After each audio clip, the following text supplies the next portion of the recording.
Who am I? What is my purpose and where am I going? These are the questions we all face at some point in our lives. They shape our choices, define our identities, and guide our future.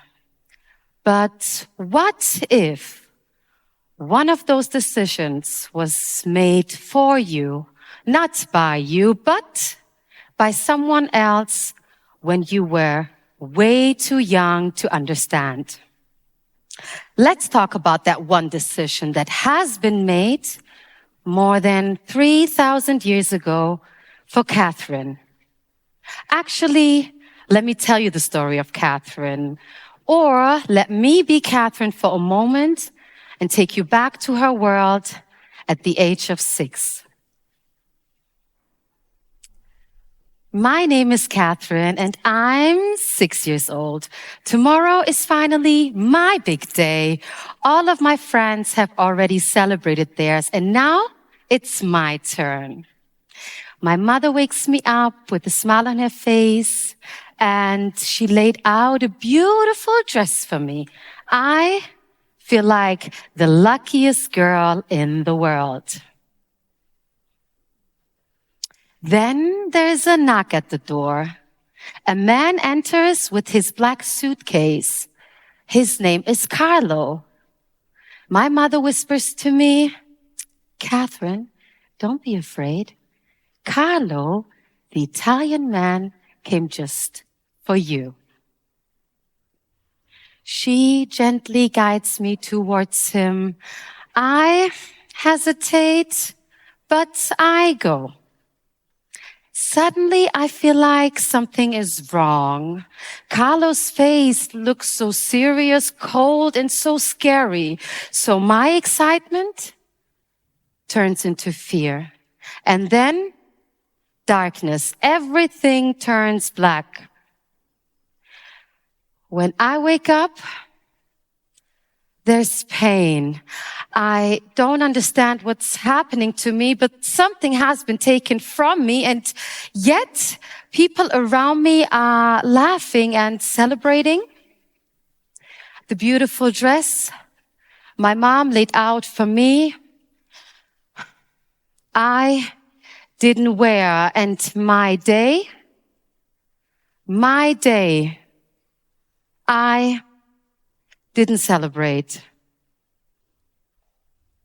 Now let me ask you, what do you think happened to Catherine? And why did Carlo, the Italian man, come to see her? 11, 10, 9, 8, 7, 6, 5, 4, 3, 2, 1. Every 11 seconds, a girl's life is changed forever by a procedure known as female genital mutilation. In short, FGM. The practice of FGM means partial or total removal of the external female genitalia.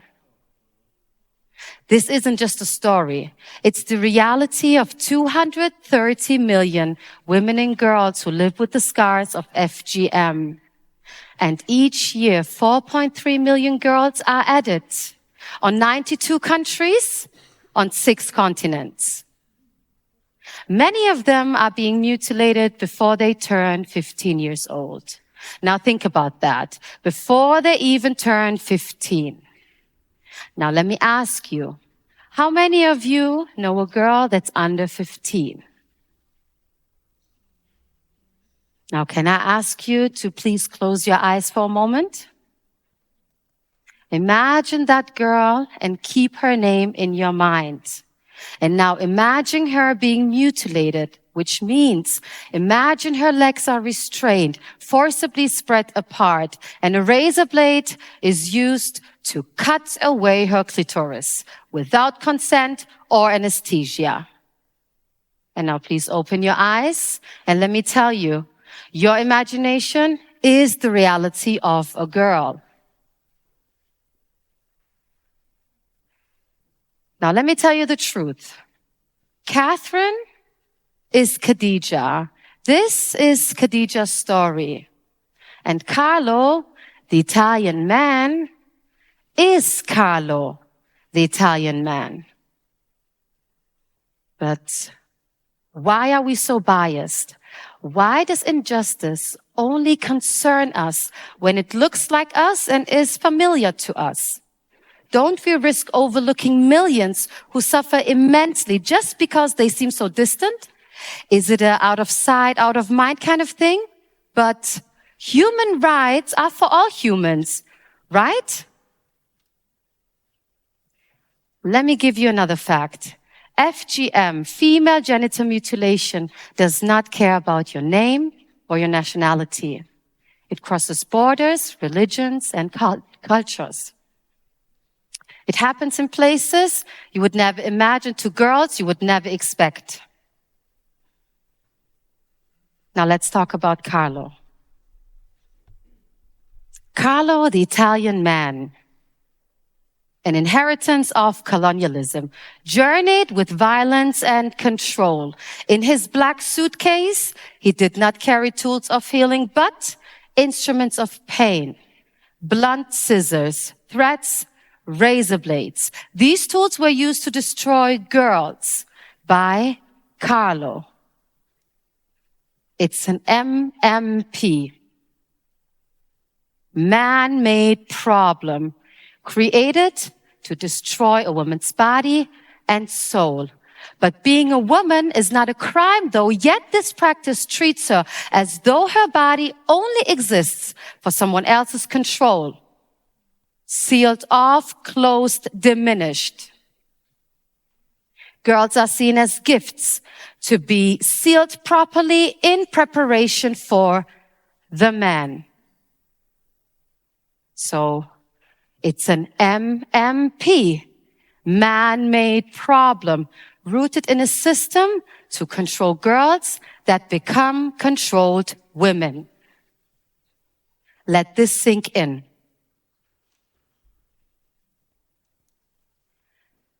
Carlo came with his black suitcase and left lifelong damage. Visible is kidney failure, infection, excessive bleeding, severe pain. And invisible is psychological trauma, depression, anxiety, sexual dysfunction, and so on and so on and so on. But only if you survived. But who upholds this practice? It's often the ones we trust most. Mothers, grandmothers, community elders.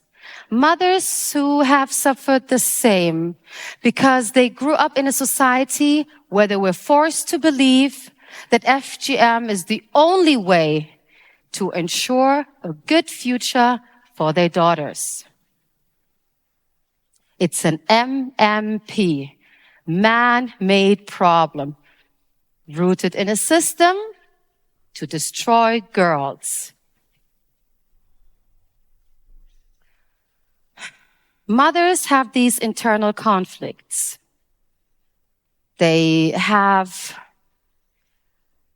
this heartbreaking moment when their mother's love is caught in the grip of demands made by man.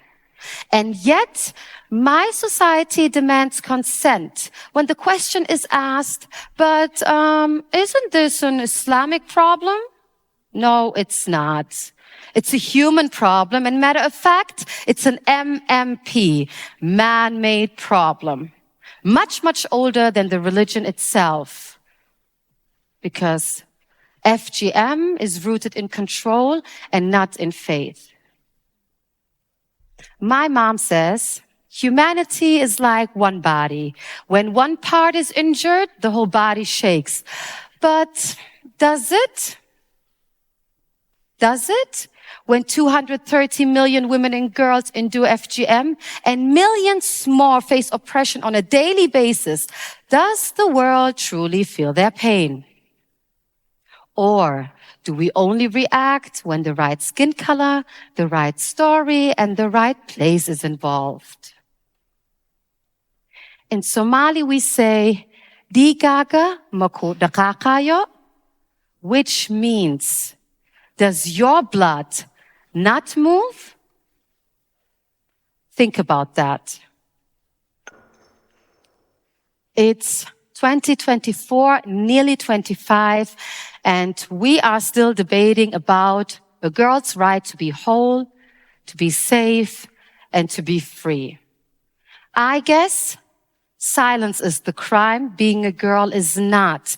And I repeat and I declare, being a girl is not a crime. So remember, what will you do with this knowledge? Will you stay silent? Or will you make a difference? Today, Khadija is here and she's not just a survivor, she broke the chain of victimhood and rose beyond victory. But the question is, who are we? Who are we? I say we have to be the voice for the voiceless. And what is our purpose? We have to be bold. And being bold means to have these super uncomfortable conversations in our inner circle. And being bold means to stand for others, even when silence feels like the comfort of hiding behind closed doors. And where are we going? We are going to a future where every girl, no matter her name or where she's born, has the right to be free. And her voice is free. And her destiny is hers to be.